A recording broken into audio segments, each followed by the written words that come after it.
Here with Locked On Panthers host Julian Council. Julian, training camp has wrapped up. Preseason game number 2 Saturday against the Jets. Joint practice against the Jets here on Thursday. But take me to overall with camp. Dave Canales' first one in Carolina. What did you think?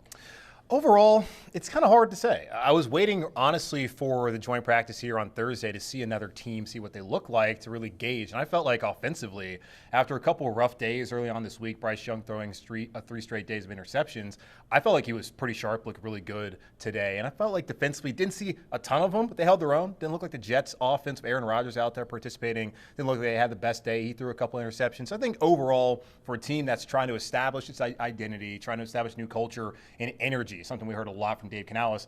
I saw that today. I saw that throughout the entirety of training camp. So I feel like so far, let's give it an A for the energy, but maybe give it less marks for the amount of injuries they picked up over the course of the last 2-3 weeks. Yeah, and you mentioned Bryce Young. I'm sure we'll find out after this recording whether or not he's playing on Saturday. Yeah. Whether he does, whether he doesn't, should he?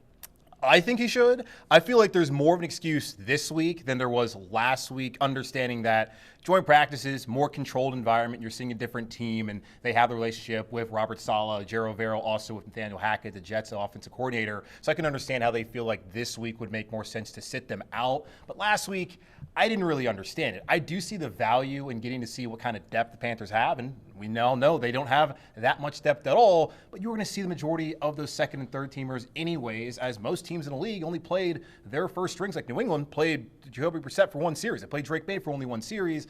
I do think that they should at least get a series or two on Saturday.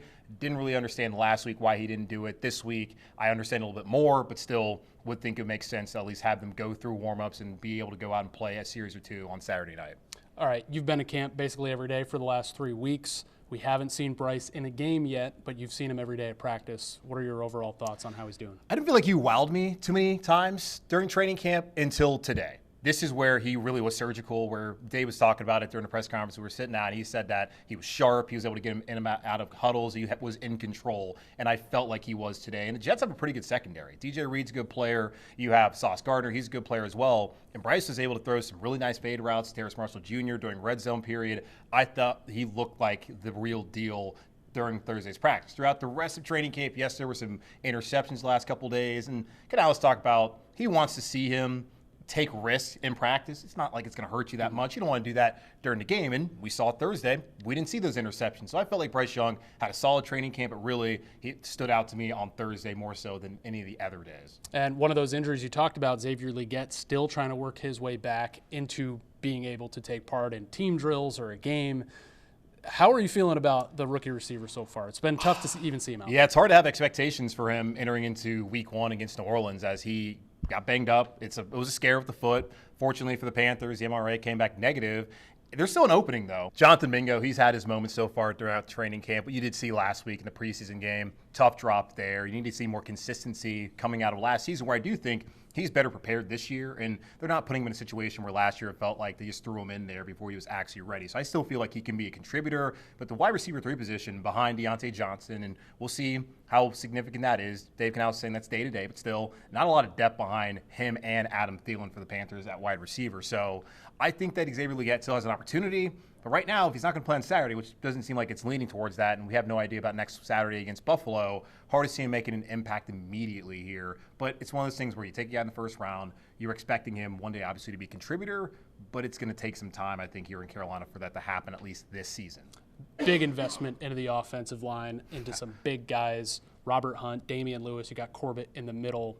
How optimistic are you that that's going to provide the protection for Bryce Young that it needs to? I felt like they were good today, and the Jets have a pretty good front. I didn't feel like we saw any Quinnen Williams out there, which would have been a nice test. As we know, last year in Spartanburg, he had, 10, 11 sacks as he was counting it down during HBO's Hard Knocks. I think that this unit is prepared to run the football, and then I also think they can protect Bryce, especially in the interior. Austin Corbett, a couple years ago when he played right guard, was arguably their best offensive lineman, him and Taylor Moton. Robert Hunt had a scare at practice on Thursday. He's looked solid. Damian Lewis, they're trying to work him back as he had a family matter also, has been dealing with a shoulder injury. He's a good player who's been in this scheme before with the Seattle Seahawks coaches that are now here under Dave Canales.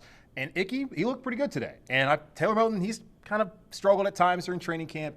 I feel like this unit's better prepared with just the talent level and also the depth. Now, that's been tested so far, but Brady Christensen, he started for them before. I think if they need him, he can help out. Josh Nijman, who's currently on PUP, recovering from a surgery to his leg, he's someone that can help him out down the road. So I feel like the unit, at least the top 5, are certainly prepared to be able to protect Bryce and be able to road grade this year for Chuba Hubbard and whoever plays at running back. Cool.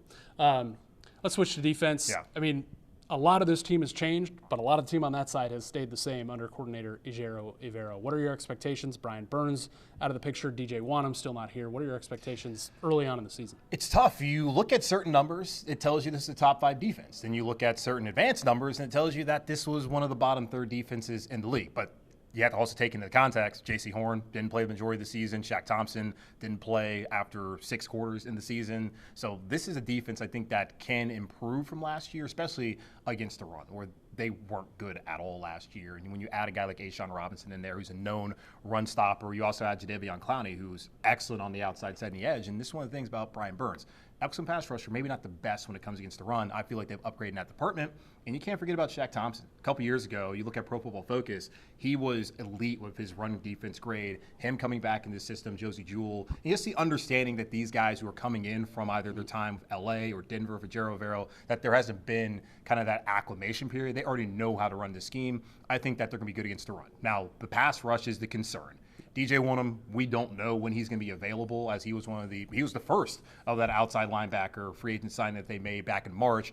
Clowney, good year last year, but if a lot of teams know that he's a known commodity, they'll probably be shading to his side. And I look at the other guys around. DJ Johnson didn't impress me last week in the preseason game, honestly. I'm sure he'll play again on Saturday. We'll see whether he's able to take a step further. Echo Leota's look really good. I just don't see the depth there and really the overall talent in that position group to feel like this Panthers team is going to have a better pass rush when last year, even with Burns, they were last in the NFL. To round this out, what is your biggest – we got about 3 weeks until the season. What is your biggest reason for pessimism and your biggest reason for optimism? We'll start with the pessimistic side first. Well, pessimism is pass rush. This is a passing league nowadays. If you can't get after the passer and you can have guys just sitting back there, no matter who they are, they're going to face Justin Herbert, pretty good player. They're going to face Patrick Mahomes at some point down the season. They can't just sit back there and let these guys pick them apart. And if they're able to stop the run, that is a positive, but that is really my big concern. Depth's obviously going to be a concern as well. I feel like there's more depth on the offensive line than there was last year. But at receiver, like I mentioned, with Deontay Johnson, Adam Thielen, those guys should be good. But behind them, is Liette going to get caught up? Is Mingo going to produce? Terrace Marshall, if he's around, how is he going to perform? Depth is concerned. The pass rush is concerned. And I still just think overall roster talent is a concern here heading into the season. All right. How about the optimism, though? That's somewhere in there, Yeah, right? The optimism's there. I think this is a better offensive line. This is a line of scrimmage game, and they had to get better up front, and they have gotten better up front, I believe, on the offensive and defensive line. They spent a ton of money on Hunt and on Lewis to do that on the interior at left guard and right guard respectively. Got Corbett over there at center. I feel like Ike Ekwonu not having a different guy next to him every single week should be better. Taylor Moton, he's been a known commodity. Hopefully he can kind of bounce back off of some tough struggles so far in training camp. So I feel like the offensive line should be good. Defensive line, I think should be able to stop the run. I feel like that is a positive to take away. And you add another receiver in Deontay Johnson. That's another known commodity that you can give Bryce Young, and Bryce is a year older. And in a new scheme that seems to fit him, I see that also as a positive when looking at this team heading to 2024. Look at Dave Canales' sunny nature and disposition rubbing off on Julian Council. All right, Julian, thanks. Of course.